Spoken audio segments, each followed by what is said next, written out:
I think it's always a good idea to have a little chat before any Iranian presidential election.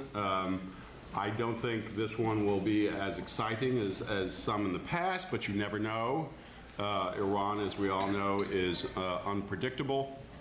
And I would just say that the thing you should always remember about Iran, and one of the reasons it is unpredictable, is you do have, from birth of the Islamic Republic, you do have this tension that exists between theocracy and democracy.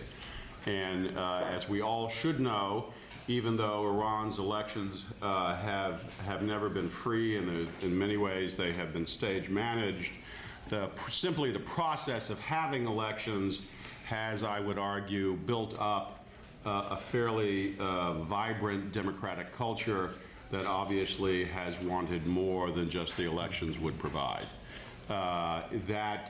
Certainly that process, I think, will continue with this election, for better or for worse, depending upon whether you're in the regime or out of it.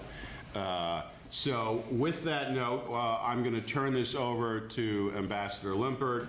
We're all going to talk for around 5 minutes, except for myself. I'll ask questions. And we're going to keep this fairly conversational. We will, of course, open this to questions. The more the merrier, the more vibrant the merrier. When you ask a question, just be sure to identify yourself and be sure to ask a question. I will allow short little speeches, but I must hear an interrogative in there somewhere. So with that happy note, I will turn it over to Ambassador Limbert. Well, thank you very much, Reuel. Now, the most important things you're going to hear, I think you're going to hear this morning, are going to be from Ray and Golnaz from a more Iran-centered view. But I'm going to talk a little bit more about a view from Washington. And I realize that in this town, it may be hard to accept the fact that the Iranian election is an Iranian event. It is not about us. And if we attempt to make it about us, we're going to mislead ourselves. We're going to, first of all, we're going to feed the Islamic Republic's version of events, which will say that a vote for this candidate is a slap in the face to world arrogance, that is the United States, or that candidate, who happens to speak rationally, is in fact an American agent. So if we attempt, as I said, if we try to make this thing about us, we're going to, again, tie ourselves in knots of bad assumptions and misguided decisions based on what we think we know about Iran's internal dynamics. In other words, we're going to be following the same path that has led us in the past 34 years, into swamps like Iran-Contra, goodwill begets goodwill, and dual containment, all phrases that have mercifully, maybe many of you have mercifully forgotten about. So what would be my advice to good friends and colleagues who are still working these issues for the U.S. government? First, as I said, don't help the Islamic Republic make the election about us. It's not our election. It's not our election. Second, shut up about it. If you have to say something, say as little as possible and choose your words very carefully. Speak about how our Iranian friends and relatives deserve a government that treats them decently, allows free elections, and doesn't answer questions like, where's my vote, with the club, the boot, and the bullet. Now, I don't have to say the obvious, but I will, and that is that the election does represent an opportunity here in Washington, for the simple fact that Mahmoud Ahmadinejad will no longer be president of Iran. As long as he was, his statements on the Holocaust, on Israel, on other matters, it made him toxic, and too toxic for any American official to deal with. His love of the outrageous, the divisive, made him a liability even for his own countrymen. In Washington, no official would treat anything he said, anything associated with him, whether it was reasonable or not. They could not deal with him. So what, if anything, should we do? Okay, one suggestion: if the election is good enough, and what do I mean by good enough? Well, if it's better than the 2009 presidentials, maybe if it's about as good as the 2000 U.S. election, our president should send a note of congratulations to the winner. Simple thing, simple matter of protocol. In that note, he should choose his words carefully, perhaps choose his platitudes carefully, and avoid gratuitously insulting phrases like odious regime, change your behavior, and phrases like, we look forward to your ending support for terrorists. Things like that keep out of the note. Now, I'm always optimistic that eventually we and Iran are going to end our 34-year estrangement that has certainly not done us any particular good. But that break, I think, is unlikely to happen as the result of this presidential election or any other conceivable presidential election that I can see. I mean, it didn't even happen after Mohammad Khatami's election in 1997, even though the two sides briefly controlled their rhetoric and they spoke about dialogue and roadmaps. But if a break comes, it's not going to come from the election. What it's going to come from, I think, is the weakening of the oligarchy, the senior elite that has held monopoly power in Iran since 1979. Now, my good friend Karim Sajjadpour says about this group that its average age now is deceased. But it's worth noting that a lot of these people have departed.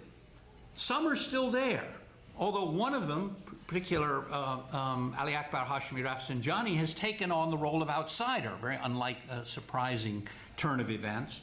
But the few that do remain, including figures like Mahdavi Kani, Mohammad Yazdi, Khamenei himself, and Ahmad Janati, continue to wield considerable power to control the media, the instruments of security, the money, and justice. What George Orwell called the ministries of truth, the ministry of plenty, the ministry of peace, and the ministry of love.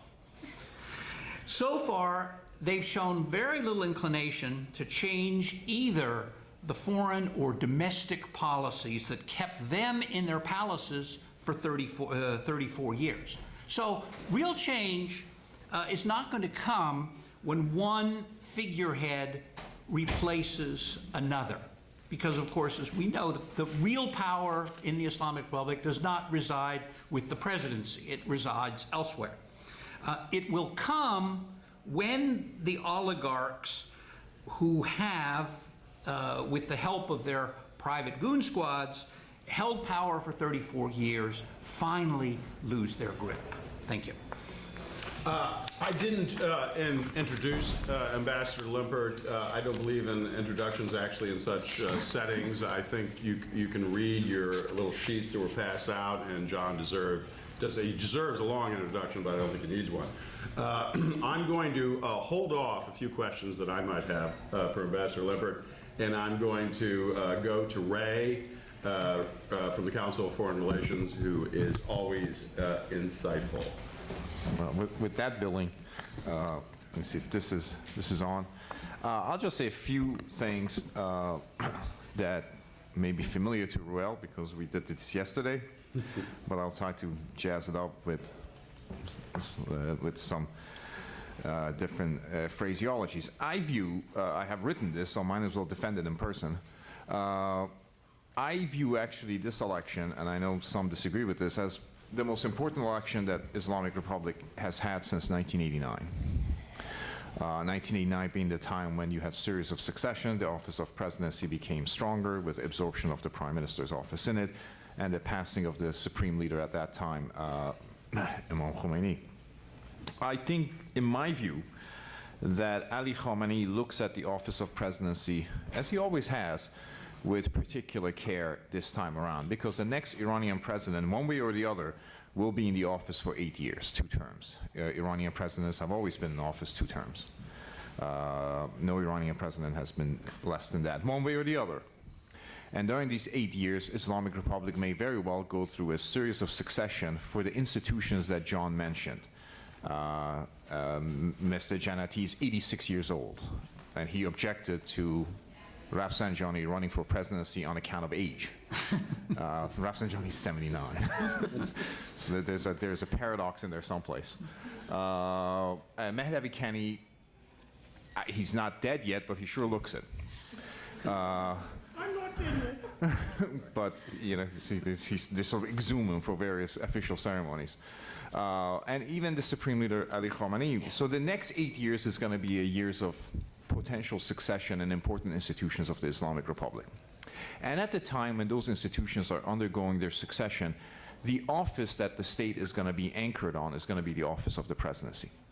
The office of presidency is likely to be quite important as it was when Hashemi Rafsanjani initially occupied it in the years 1989 to 1991, when it was the most important office in the state. If there's a new supreme leader, it will take time for him to be able to establish his own patronage networks and links, and other members of these unelected branches would have to establish their own constituency, their own networks, and so on.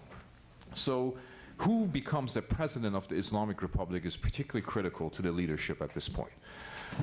What criteria Ali Khamenei looks for in the president? Well, first, that he has to be intensely devoted to the ideology of the state. That's easier said than done. Second, he has to be, to some extent, subordinate and submissive to the office of the supreme leader. That's what he wants. He's never gotten it with any of the presidents that he dealt with. He didn't get it with Hashemi Rafsanjani, certainly didn't get it with Khatami, and Ahmadinejad eventually began to challenge some of the prerogatives of the supreme leader as well. So the next president would have to be more modest in his ambitions about what he wants to do in terms of references. And finally, and not necessarily, some degree of administrative competence. During the years of President Ahmadinejad, you saw a great deal of administrative incohesion. I mean, he would abolish things, fire people, and so some degree of administrative competence would be necessary. Not important, but certainly necessary, particularly as the Islamic Republic goes through some of its problems that it's been having. The cast of characters, the 8 that are presented, with a possible exception of Aref and Rouhani, are largely, I think, acceptable. So the question is, who is more acceptable? I always thought that there's much in the Islamic Republic's deformed society today that recommends Saeed Jalili. He's certainly a person of modesty. He's certainly a person who's not corrupt. He is willing to subsume his ambitions to his superiors. And he certainly is intensely devoted to the ideology of the system and its preservation. One more thing I will say about this election, I think they want to wrap it up in the first round. I don't think you want this thing dragging out. The longer it drags out, there's a greater possibility of popular unrest and popular disturbances, so you want to wrap this up in the first round. Now, given the number of candidates out there, that might be difficult, but the system would have to go into its maximum fabricating capabilities. I think if they keep the voter turnout low, and whatever voter turnout is, they're going to announce 65–80% anyways. But nevertheless, you want to keep the election wrapped up before it becomes, before there's a popular interest in it. And there's a contradiction here. On the one hand, actually, the guardians of the state want people to participate in the elections. They want to have the impression, a genuine impression, that there's popular investment in the system. Yet at the same time, they don't want that popular verdict to actually be meaningful. And that's a contradiction that they have to work out, and I suspect they will be able to do so. Thanks. I'll now go to Golnaz Esfandiari from Radio Free Europe, Radio Liberty. by all means, if there's something either of these two gentlemen just said that you want to take issue with, you can also agree, but I prefer taking issue. But do not hesitate to do so. I think I'm going to agree with both gentlemen. I also think that this is one of the most important, most significant elections, presidential elections in the Islamic Republic. This election is being held in the shadow of the 2009 disputed re-election of President Mahmoud Ahmadinejad that led to mass demonstration and faced the Islamic Republic with its worst crisis. Above all, what Khamenei wants is a peaceful election, and officials, including himself, have been repeating that peaceful. What peaceful means that they don't want a repeat of what happened in 2009. They don't want any excitement, they don't want any protest, and that's one of the reasons they've prepared for this election. They've had 4 years, and they've very carefully prepared everything. This is probably one of the most controlled elections in the Islamic Republic. Some of the people who were arrested in 2009 are still in jail. Many others who were released are out of jail under heavy bail, so basically they're not in Tehran, in prison, but they're in a bigger jail. They can't really be active. The leaders of the opposition, Mousavi and Karoubi, are still under house arrest, and they're completely isolated. Khamenei has allowed only two sort of moderate candidates to run. I think that was part of his plan, just to give the impression that these are free and fair elections and we have like moderate candidates. But these two could turn actually into trouble for him. Because Iranians, first the debate was whether to vote or not to vote, whether to boycott, whether it makes sense to vote in an election and vote for an establishment that has blood on its hands. Now the debate is turning more into whether to vote for Aref or Rouhani, because lots of people think that a boycott is not going to make sense. It's not going to change anything, because as Ray said, the regime is going to announce anyway a turnout of 60–70%. So they think that if they vote for one of the two moderate candidates, it's going to make it harder for the regime to manipulate the results of the election. So the debate is now turning into who to vote for between the two. And there's also calls for the two to create a coalition to make them stronger, to get more votes. I think a higher turnout could be actually bad for Khamenei, because it could mean that one of the two could get more votes. The other six, they're more or less loyal to Khamenei. Some of them have been sending mixed messages because they want to appeal to Iran's very young population, but they've been also emphasizing on Islamic values. The other two, Rouhani and Aref, have been very outspoken. During the last debate, Aref, who's a former vice president, got lots of positive reaction.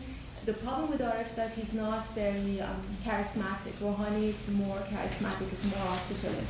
So we have to wait to see. As we speak, the third debate is taking place. There have been two televised debates. The first one was turned into a fiasco.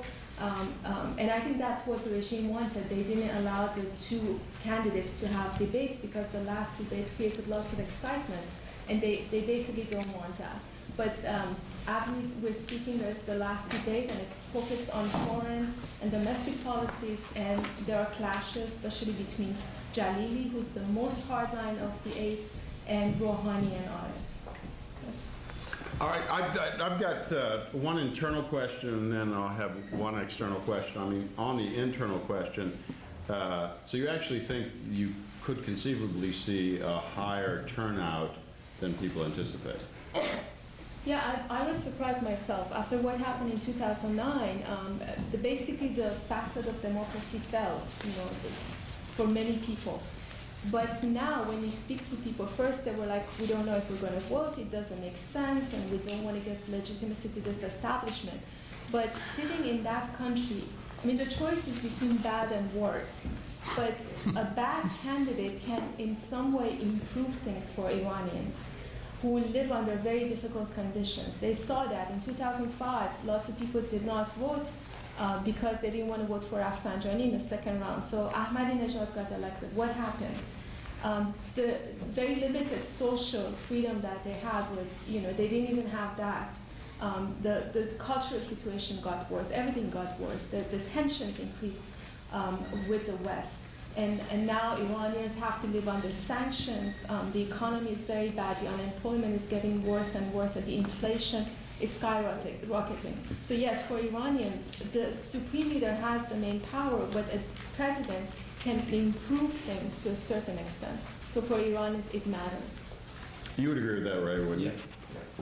Yeah. You would agree. Sure. Let's, turn it, since we're all in the halls of Congress here, I'll ask one external question. Do you think, any of you three, that, do you think anything the United States actually does vis-a-vis policy, I suppose since we're in Congress, we can think sanctions first, has any influence, effect whatsoever on the presidential election, or no, not really? I'll turn to you, John, to you first, and then go down the table. It's a good question. It's a good question. The problem is, if it has an effect, you don't know what it is, and the effect may be the opposite of what you intend. I mean, if we are seen as openly favoring one candidate over another, we feed the basic narrative of the Islamic Republic, which is we're out to get them. Our aim is to destroy the revolution and the Islamic Republic, and therefore anyone who speaks about rationally about the economy, about foreign relations, gets smeared as an American agent, or at best as a seditionist. And on the other hand, that feeds the most extreme kind of rhetoric about defiance and revolutionary rhetoric, which we've also heard. So, in other words, all I'm saying is, I know it's hard to restrain ourselves, but this election may be extremely important for Iranians. I certainly agree with Golnaz and Reuel about that, but it is not going to be. It's not going to be about the United States. I should say one other thing is that our record of influencing internal events in Iran in one direction or another, you just have to look at the last 34 years, is frankly not very good. But wouldn't you say that also, people can get painted as fifth columnists in Iran and have absolutely nothing to do with the United States? Oh, they will anyway. They will do that anyway. So, no, that's very clear. But why should we help them? In other words, there's no reason that kind of accusation, which they will make anyway, should have any credibility. Well, but if you were to take that to a reductio ad absurdum, basically you would do nothing that would be seen as severe or anyway offensive, right?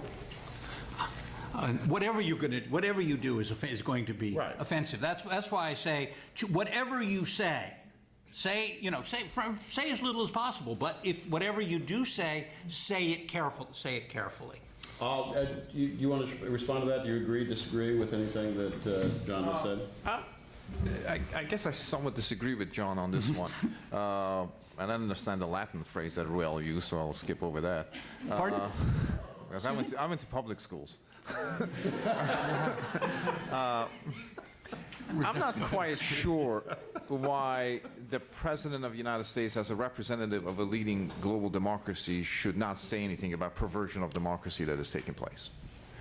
I'm not quite sure why we should remain silent and offer the Islamic Republic a deference that we did not offer a global superpower like the Soviet Union.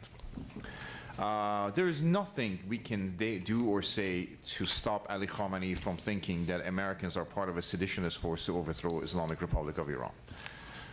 You can remain quiet, you can be boisterous. So, this is a conversation that would take place, first of all, to redeem American values.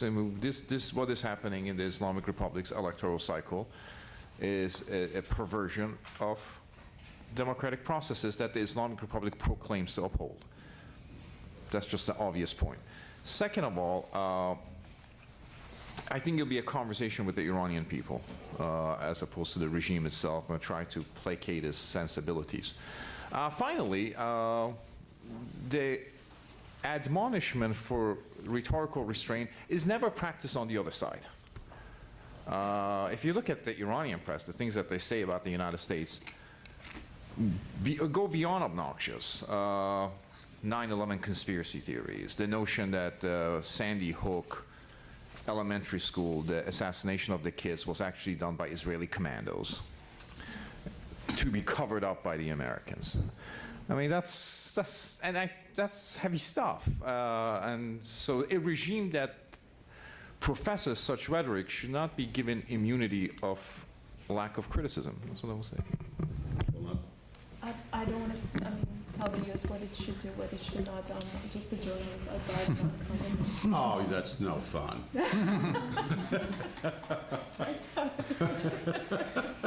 I'm boring right now.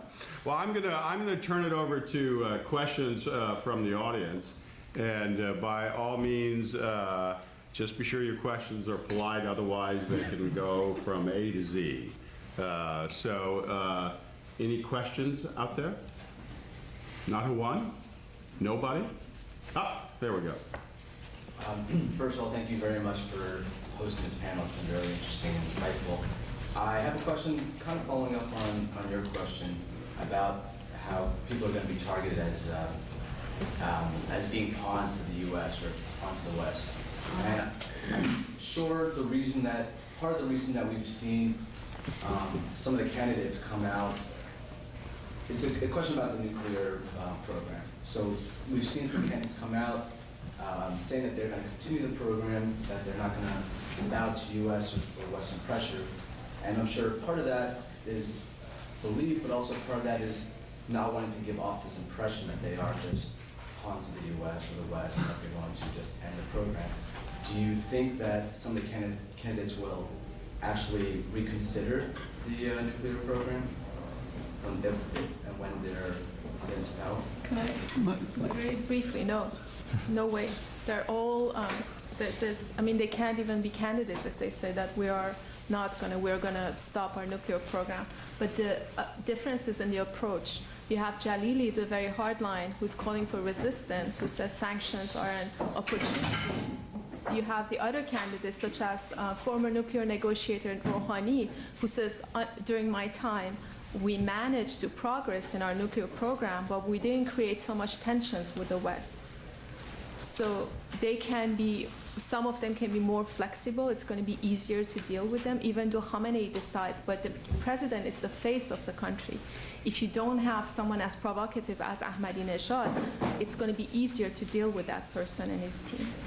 Greg, would you agree? Do you think that the election actually could produce variations in the approach to the nuclear program? I believe the next president of Iran is going to introduce himself to international community differently than President Ahmadinejad did. President Ahmadinejad introduced himself with the language of bellicosity and the language of Holocaust denial and so forth. The next president is going to be stylistically different. And even if it's Saeed Jalili, who may believe in everything that Ahmadinejad said, but he's of modest personality and he's unlikely to be engaged in such provocations. So there's that fundamental aspect of it. Iranian presidents usually do take some sort of a nuclear initiative. They do have something to say about it. President Khatami did, President Ahmadinejad did, and sometimes those are consistent with what Supreme Leader wants, and sometimes they're not. So I think outside Saeed Jalili, who's a candidate for continuity, the next president is likely to have some kind of initiative. Maybe those initiatives are not necessarily dealing with the nuclear issue, but modalities where the nuclear issue is discussed. He might actually propose a bilateral discussion for the United States. That's not dealing with the core substance of the nuclear issue, but it deals with the way the nuclear issue is articulated and perceived. If it's someone other than Jalili, I suspect there'll be some kind of an initiative with Velayati, who's a former foreign minister, or General Ghalibaf, or what have you. Whether that affects the substance of the issue, I think the atmospherics of the nuclear issue are likely to be different. Imagine a scenario, a miracle happens, and let's say Rouhani wins. Yeah. If you have to sketch out what you think is conceivable that Rouhani would do in the nuclear negotiations, what would that look like? Well, I think first of all, I think he would press for a bilateral conversation within the context of 5+1, because he has essentially said that we should approach the United States differently. I always think that Islamic Republic can actually make a deal on production of 20% enriched uranium. It doesn't affect their core nuclear ambitions.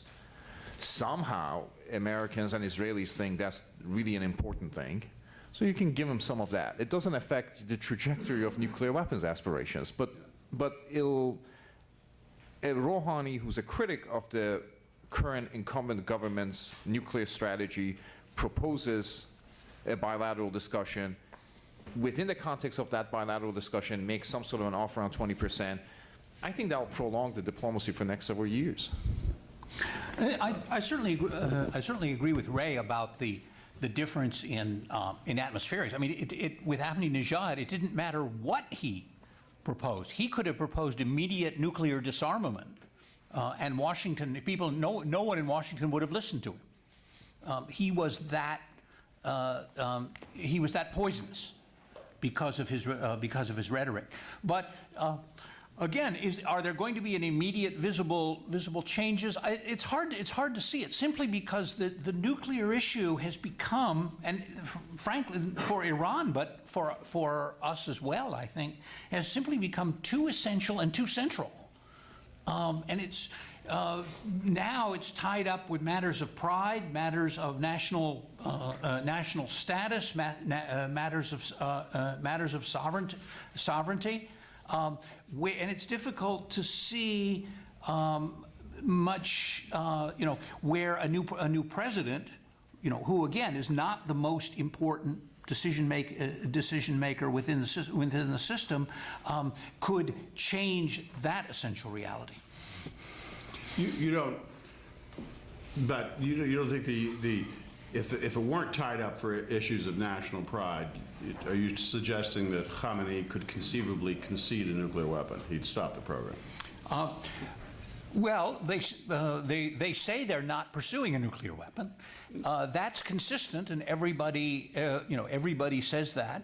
And I wish I could believe them, but that's that has been their position. What they say is interesting. I heard this from Ahmadinejad, actually, when he was in New York a few years ago, and he said this, I think, publicly. He said, look, we don't want nuclear weapons. We don't want. We're ideologically opposed to them. They're weapons of mass destruction. They don't serve any political purpose. They're dangerous. They're expensive. All of these things. But he said, but the decision to make or not make a nuclear weapon is ours. It's for Iranians to make. In other words, it's a matter of sovereignty. It's a matter of national independence. You, the international community, you, the IAEA, you, the Security Council, you, the United States, you cannot tell us what to do in this area. Yeah, though, if you believe the 2007 NIE, it does seem to be a felicitous coincidence. Can I say that, by the way? That's Latin. That's Latin. There does seem to be a felicitous coincidence between the invasion of Iraq and their decision to stop developing nuclear triggers and warheads. So it would appear to be not just an Iranian decision on whether they proceed with their nuclear weapons technology. Another question. I saw a hand over there. Right there, young lady. Hi, my name is Jessica Blakely. I'm particularly interested in Iranian relations, the triangular relationship between Iran, North Korea, and Syria. I was just wondering what you all foresee on potential changes in relations, or would it stay the same in terms of the Iranian relationship with North Korea in particular? You mean the election result? Yeah. Gentlemen, women, ladies. I don't think that the foreign policy is going to change to that point that Iran is going to cut ties with North Korea. There's going to be some flexibility. There's going to be more moderation if a moderate president is elected. But the question is, will Khamenei allow a moderate president to come to power? And even one of the, with regard to relations with Syria, one of the two moderate candidates, Aref, who's a reformist, said that we should support Syria. and lots of opposition members were critical of his comments. I would just say, I think in a sort of a conception of the Iranian regime, there is a sort of a Cold War taking place in the Middle East. I mean, you go back to the late Malcolm Kerr's book, The Arab Cold War, which he talks about how the Middle East was being divided between conservative monarchies and radical republics at that time, Egypt, Iraq, and so on. I think in the perception of the Iranian regime, and maybe a true perception, that there's a similar divisions taking place in the region between forces of resistance and conservative monarchies. And this particular conflict is likely to be more durable because this is underwritten by a sectarian identity. I mean, as even Prime Minister Maliki of Iraq says, Syria is about Iraq. It's what the Sunni bloc lost in Iraq, they're trying to get back in Syria. So there is that conflict. That's why Syria has emerged as such an important aspect and focal point of Iran's foreign policy, the preservation of the Assad dynasty, to the point that Iranians have been very forceful in getting Hezbollah to become more forcefully involved, even though it might not necessarily be in Hezbollah's own parochial interest, given confessional politics of Lebanon. So that's how they see the region. And to be fair, that's what Saudis and others see the region as well. And therefore, you begin to see Syria playing itself out, whether it's in Lebanon, whether it's in Iraq, whether it's in principalities of the Gulf. The Middle East is now divided. And, you know, the United States is sort of part of that division as well, as far as they see it. And I know, I'm not sure, I'm not suggesting that's not a correct way of seeing things. It's funny, Iran, you read a lot of stuff these days about the Iranian threat and Iranian hegemony and all of these sorts of things. But in reality, history, geography, ethnography, religion, all these things put Iran in a pretty isolated position. I mean, they speak a language that nobody else in the region understands. They venerate saints that nobody else has ever heard of. And I mean, they follow a minority version of Islam. Of Islam. So they're without, and add to that some very inept diplomacy over the last 30 years. They're not in a good place. I mean, they're two friends in the region. If you look at them, they have really two good friends in the region. One is Syria, which I think in the long run is their support for Syria is not going to help them. I mean, in the short run, they may keep Assad in power for a while, but this pro-Arab rhetoric, which you saw, particularly from Ahmadinejad, but you've seen it over the long term, it becomes a bad joke if you look at this support for the support for Assad. Their only other friend, believe it or not, in the region is Armenia, of all people. I mean, this small, isolated, landlocked Christian state, because both Iran and Armenia hate the Azeris so much.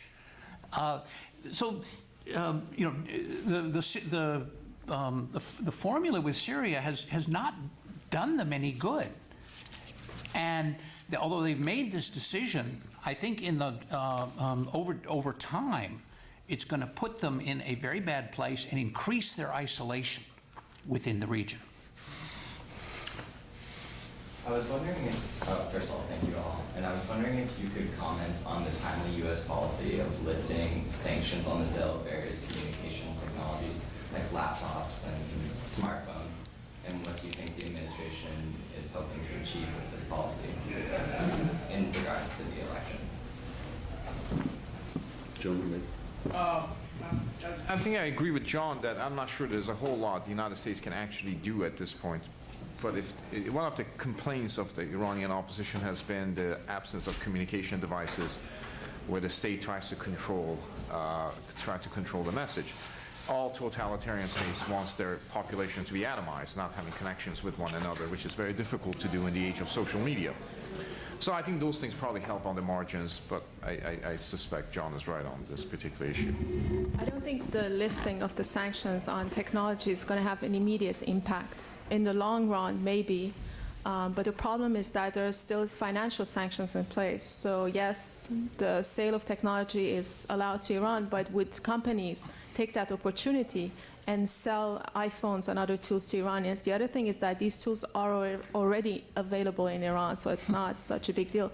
It's more for people from outside the country who are trying to help Iranians to access the internet without censorship. It has been, of course, welcomed by Iranians outside and inside the country, but it's going to take some time before we will see some results. But it was an effort by the U.S. to sort of reach out to the Iranians and give a message to the leadership. Yeah, I'm just I think that was mostly rhetorical. I mean, to follow on what Golnaz says, it really is an issue of marginal cost cutting. Does the difference, how many dollars less will a particular piece of merchandise cost you in Iran, and is that really a decisive difference? It's not an issue of whether that merchandise is there. It's there. It's whether you could drop the cost on it. By dropping the cost X number of dollars, is the distribution any higher?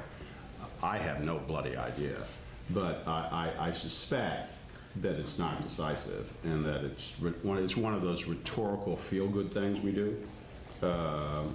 Congress is familiar with rhetorical feel-good things, I think, that they have some history of that. Yes, Michael Kraus from George Mason Law School. Just a question about what, if any, information that any of y'all have about what, if anything, the MEK is doing inside Iran right now. I mean, are they active at all inside the country, and what is their popularity? I'll first go to John on this. This is a regular issue of conversation between the two of us. So. I think we agree about them. I know I agree with Ray. I've seen Ray's statement. I suspect Golnaz agrees with. I think a rare moment of agreement. I mean, if you like Jonestown and the Khmer Rouge, you'll love the MEK. I mean, they'll be just your cup of tea. It seemed, from all I know, this is one of those issues that unites most Iranians from left to right. I mean, people who who dislike the Islamic Republic equally seem to dislike the MEK. And if they had to choose one over the other, frankly, I mean, this is a sad comment, but they'd probably choose the Islamic Republic. Why the United States? Why this administration took the step it did in delisting them? Certainly beats the heck out of me. I mean, I certainly did not understand it. I think it was a very, very, very ill-advised decision. I might say one thing. I mean, I check on the MEK about once every 2 years. I try to look at their literature to see if they've stopped being wacko. They're pretty surreal. Last time I checked, it's a pretty surreal institution, and I have to say that it does show the American free enterprise system that you can get so many accomplished Americans who actually speak at their engagements. It is befuddling. I don't know if they should still be listed. I mean, I tend to take the view that once you kill an American, you're damned for life. But that some people tend to think that's an extreme view, that you get to be forgiven. Perhaps it's our overwhelming Christian roots. But I don't know if they deserve to be on that list. I don't know if the American government could even competently make that decision. They certainly were once a time responsible for terrorism. I don't know if there's any way for the United States to intelligently assess whether they have stopped engaging in terrorism inside of Iran. I don't know the answer to that. And I suppose, given that, the default choice is that they should stay on. I agree. Iranians never managed to agree on anything, but they're all united in their dislike and hatred for the MEK. The MEK the members of the MEK fought with Saddam Hussein during the war, and that's something Iranians cannot forget. And MEK is not a democratic group. I mean, the way the group is formed, it's basically a cult. And the leader of the group, Maryam Rajavi, has been in power forever, and she was not elected democratically. The other thing is that they don't have any support inside the country. They don't have much support outside the country. I've been to a few of their sort of demonstrations and events, and as Reuel said, it's very surreal, and most of the people they bring, they bus in people. I don't know if they give them money. Some of the people I interviewed said that they receive money, others said no, their pastor or their preacher asked them to come there, and they had no idea what the group is. They had no idea about Iran. They said they learned about Iran by reading the posters the MEK had posted there at their events, for example, in New York last September. Yeah, I don't have anything more to add to that. I agree with that. You didn't have anything. Any other questions over there? First of all, my name is Joseph. I work with Congresswoman Frankel's office. This might be like an overly broad question, but do the Supreme Leader and the candidates that he selected, do they reflect the Iranian political view at all, or are they much more liberal than the candidates would reflect? Can I restate that question? Sure. Just a little bit. I mean, are you saying do the candidates represent substantial slices of the popular opinion, or? Sure, that's a fine question. All right, John, do you want to? It's a good question. It's a good question. It depends on who you ask, I guess. I mean, I'm not really the best person to ask. I've not been in Iran for 33 years now, not by choice, but because I'm not welcome. Because I'm not very welcome, because I remind them of some unpleasant things. It's difficult. It's difficult to know. What you have, what you seem to have, and I would defer to my colleagues on this one, but what you seem to have is over time is a narrowing of the political space within Iran, and you get a smaller and smaller group, what the Iranians call the Khodis, the insiders, who have taken more and more control of the state and are representing 15% of the population and have pretty much monopolized all the benefits. And within that group, there are differences of opinion. There are different trends. But it's pretty safe to say that people they're going to bring in are going to be from within that segment of society. Go ahead. The Iranian population is very young. About 2/3 of the population is under 35. They're very well connected. They want to be part of the world, unlike the people who rule them. They're being ruled by people who have very old ideas. They're old in the way they think. Some of the candidates that are loyal to Khamenei, they've expressed views that it's not in sync with the population, with the young population. For example, Haddad Adel, in the second debate, that said that Iranian women have accepted the hijab.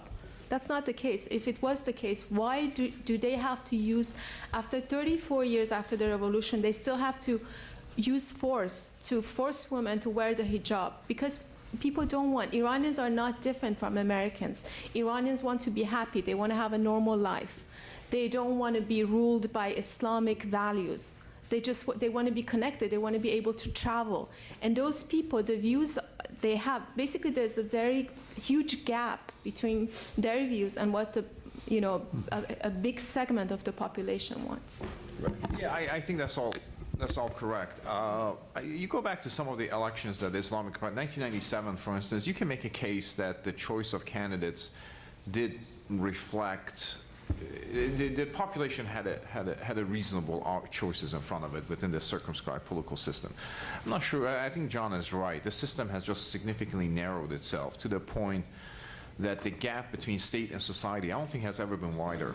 Mm-hmm. The closest thing I could think of is not even the Soviet Union, it's Eastern European communist states, where the Communist Party simply had no roots, and it was just so different from this Eastern GDR and so forth. That's the closest thing I can think of. The Islamic Republic is now no longer tethered to any sort of popular legitimacy. Reuel said something yesterday, you all weren't there. He said Ali Darajani used to go around in 2006 and 2007 saying we're the most democratic state in the Middle East, and he was right. In 2009, 85% of the population voted. That's actually an indication of legitimacy of the system. That was all forfeited.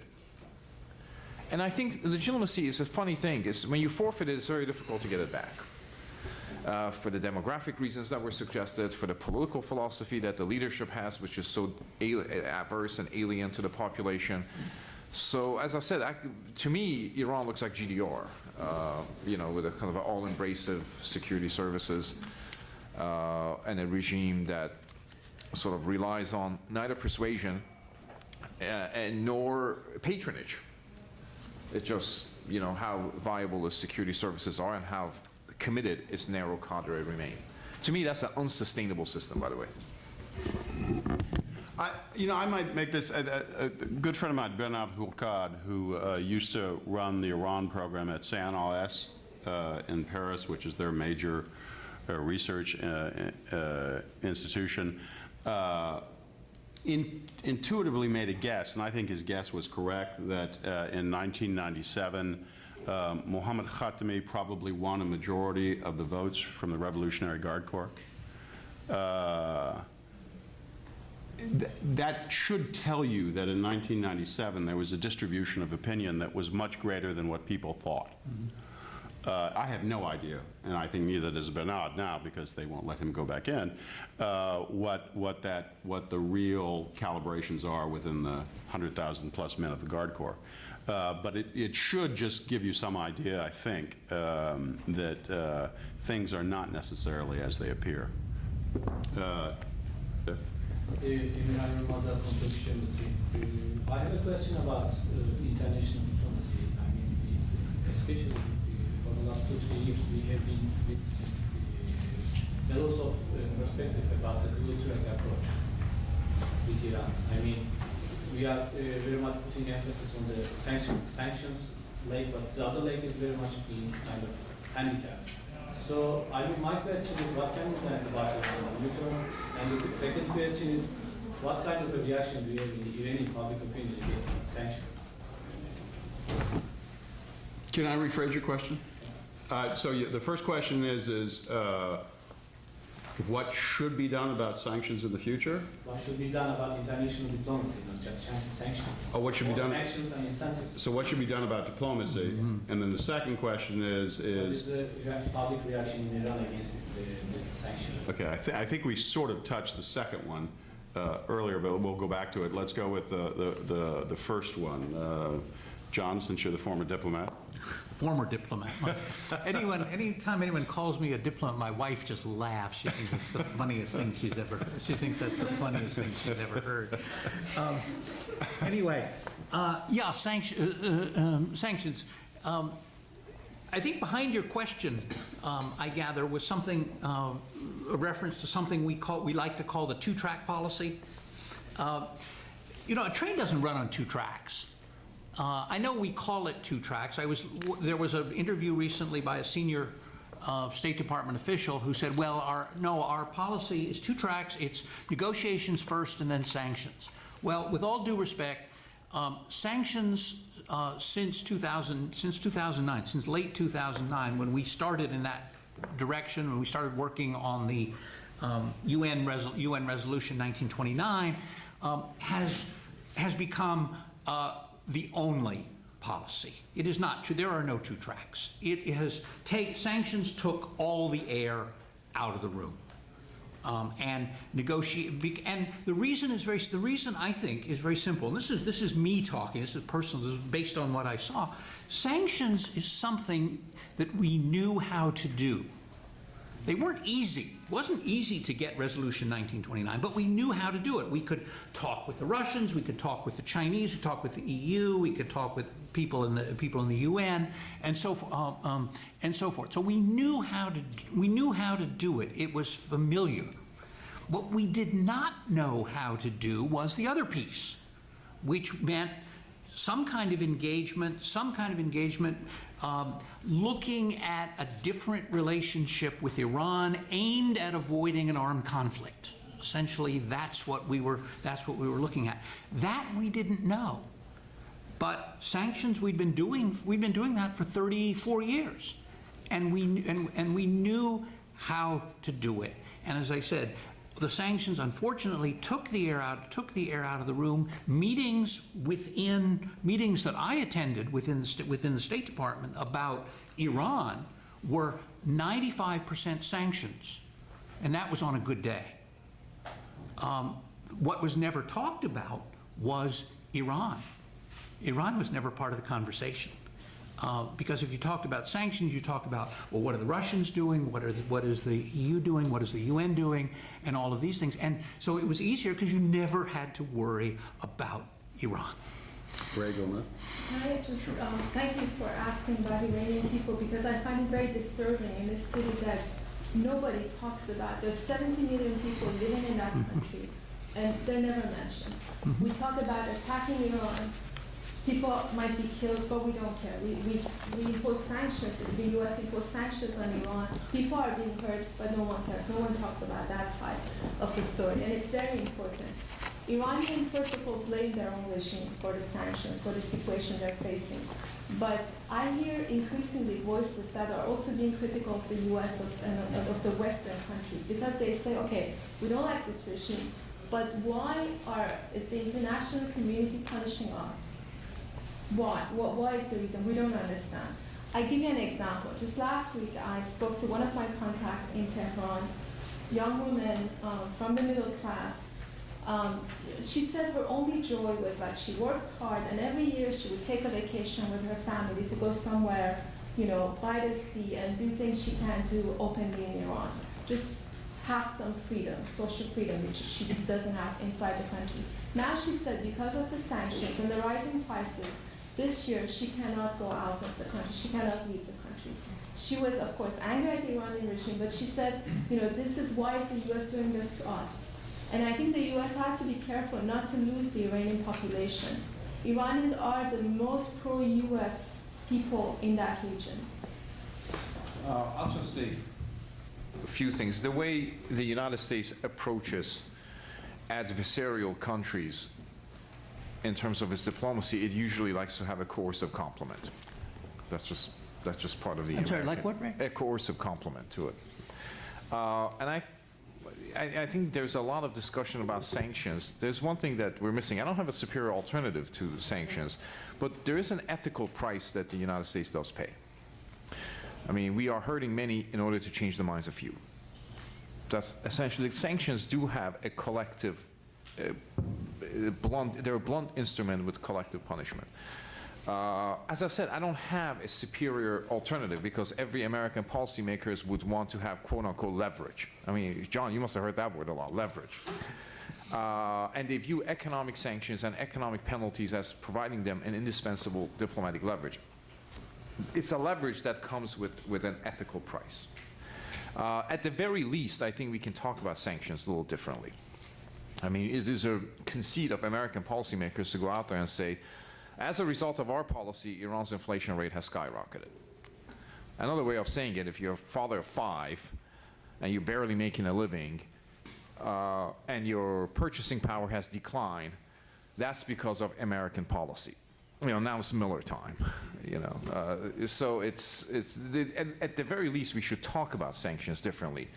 As opposed to sort of being flamboyant and triumphant about it. As I said, I don't have a superior coercive alternative to it, and no American policymaker of senior rank will accept a sort of a one-track policy of negotiations without that complement.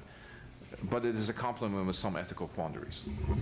I would just say one thing to go back to something John said, that I don't think the Iranians could not, the Iranian regime could not have dreamt of a better interlocutor than Barack Obama. As Ray has often said, I mean, Obama really was a transformative president. So it was extremely, if the Supreme Leader really wanted to have any chat, which I don't think he does, but if he wanted to have a chat, that was 2008 was the time to do it, and he shouldn't have referred to the United States under Barack Obama as Shaitani Mujassim, Satan incarnate. That was not a way to say hi. So I can understand why the administration would default to sanctions. I understand why Congress defaults to sanctions. Let's be very honest. Sanctions are what you do when you don't want to go to war. It's a polite foreign policy, though I agree with Ray, it does have reasons. It does, once they become serious, there's no way getting around it. They do inflict a lot of broad punishment, and there is no evidence yet that, given the sanctions that we have so far been able to use, that they make quite a bit of difference on the nuclear program, which I would suggest, I don't know what the accounting ledger, I don't even know if I doubt if the Iranian regime has any idea of what it's actually spent on the nuclear program. I suspect it's like the French government and the Takeyh, they have no idea what they've spent on their trains. But I'm willing to make a guess that whatever the dollar amount is that's necessary to take them all the way to a nuclear weapon, they've probably already spent about 85% of that money. So if sanctions are going to have some effect, which I find dubious, they better have it soon, because there's not much time left. Maybe I just can wanna make come one in point. something too. Go ahead. Sure, I just want to make, I mean, Reuel is absolutely correct on the transformative nature of Barack Obama's presidency on the Iran issue here in the United States. Because before that, a lot of people would say, I mean, admittedly not Reuel, that the cause of impasse in U.S.-Iran relations was to some extent United States. The reason why diplomacy is not proceeding effectively with Iran is because Dick Cheney is the Vice President of the United States, or because we have a precondition of suspension. All that went. So if you still believe that the cause of impasse in United States-Iran relations is because Dick Cheney used to be the Vice President of the United States, then that's a dubious intellectual argument. I think Barack Obama transformed the way we think about the Iran issue, the way I think about the Iran issue. Because from here on, it's hard to offer exculpatory evidence for Ali Khamenei.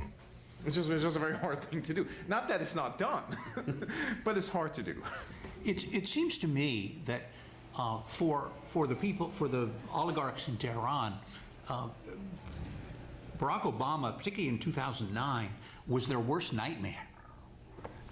Because here was an American president who sent them greetings on Nowruz, who changed the terms of the dialogue, who talked about mutual respect, who quoted Persian poetry to them, and now you cannot. What he does. Did you give him those lines? No, I would have given him different lines. I was going to ask you that. I have different lines of poetry, okay. but anyway, he now. And this was very powerful because what it did was to discredit all of the anti-American rhetoric. How do you make an enemy of such a person? Now, an enemy, a George W. Bush, who talks about the axis of evil, that's easy to deal with. He insults you, you insult him. He threatens you, you threaten him. But now you're facing something much more dangerous than an enemy. And that's what I call a rival. And the word that they use for rival, Golnaz knows that, and Ray knows this, it was havu. And havu is not just a rival. Havu is a co-wife who is, younger, prettier, more attractive, and much more dangerous than an out-and-out enemy. So I agree. It was, but it was not just an opportunity. But frankly, he caught them off guard with this new way of dealing, and they did not know how to respond. I think if there's one image that's going to stick from this panel, that's going to be it. I think I have time for one more question, maybe two. Right there. Yes, my name is Linda from USC. I wanted to thank you for the last question. I wanted to ask it myself.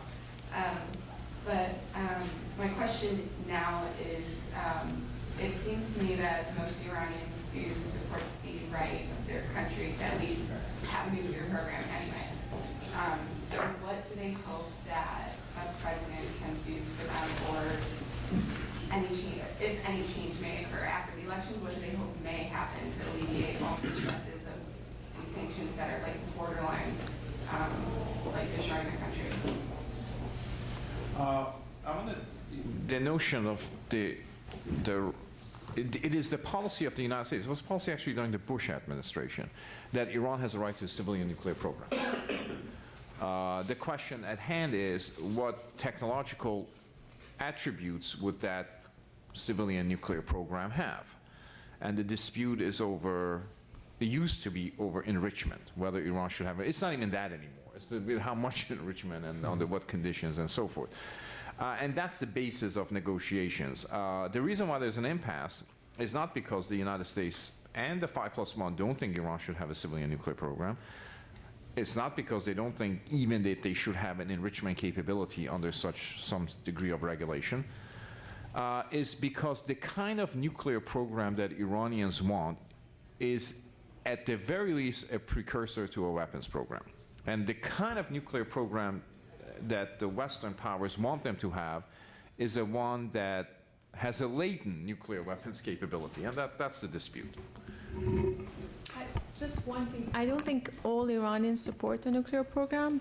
I'm sure there's a large segment of the population that's very supportive. It thinks it's Iran's right to have a peaceful, or some even think Iran should have nuclear weapons. People I've interviewed. But there are also Iranians who think that it's the price they're paying is too high. We don't know. But the problem is that there has never been a debate among Iranians. Some reformists have called, for a referendum on the nuclear issue, but it's of course not something Ayatollah Khamenei would allow. Another question, you have just a little bit more time. Takeyh. Thank you again for the very engaging discussion. I'm the Washington Report of Middle East Affairs, and I'm from Al-Faqih, and I had a question about what implications, if any, this upcoming election will have on the Iran-Pakistan pipeline. Could you repeat that just a little louder? I was wondering what implications, if any, this upcoming election will have on the Iran-Pakistan pipeline project. Does anybody want to tackle that one? I don't think the Iran-Pakistan pipeline is going to come about anytime soon, to be fair, given the contested nature of the territories. But I'm not quite sure if this, and also sanctions regime and so forth that have come into it. I don't think Iran at this point is in a place in the national community, and the sub-region isn't a place that could accommodate such a grand construction project. So I'm not quite sure if this election will adjust that in any way. I think we had time for one more question now. Amir Fakhravar from the Institute of World Politics. I heard a lot of really interesting things today. And especially, I have a question from, when was the last time you spoke with Mr. Khamenei? When was the last time I spoke with Mr. Khamenei? It was almost, let's see, we're in 1980, it would have been almost 33 years ago to the day. You met him in person? April of 1980. Okay, good.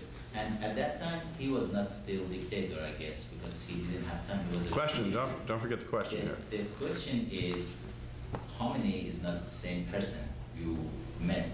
Right now, when you are speaking, you said that there was a lot of anti-American rhetoric before Barack Obama coming to power, and then Barack Obama changed that environment, if I understood well.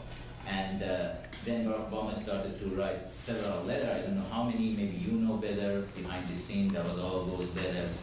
He wrote several letters to Khamenei and asked him to come and speak. And it's not like that you said that United States policy was just talking and thinking about sanctions. That was behind the scene negotiation a lot. I'm aware of several teams from the United States. I think that was there sort of was a question there, John. Was there a question there, John? I'm not sure. I'm not sure what it is. The question, if your question is about meetings behind the scene, I didn't know. They may well have been. Who knows? I don't know about them. What we do know is this: that certainly President Obama talked very much about negotiations, engagement, talks based on mutual respect, mutual interests, without preconditions from the very beginning. He talked about this even before he became president. Since he has been in office, so now 5 years, there has been exactly one high-level meeting between American and Iranian officials, and that was between Mr. Jalili and Ambassador Burns in Geneva in October of 2009. Just one. Consequent meetings of the P5+1, subsequent meetings, the Iranian side, Mr. Jalili, presumably under instructions, has assiduously avoided any any sit-downs with either Mr. Burns or Ambassador Burns or his successor, Ambassador Sherman. That, as far as I know, what has happened, under the table, behind the scenes, I don't know. I do know, however, that there certainly were tentative approaches from within Iran, but you never quite know what they are. But anything that was associated with the president of Iran, nobody in this town was going to touch, because of just who he was and what he represented. On that note, I'm going to end it. I always try to begin discussions late and end them on time, so I have a chance of doing that here. And I just want to thank John, Golnaz, and Ray for today. I think we had a productive chat. I hope you gained something from it too. Thank you.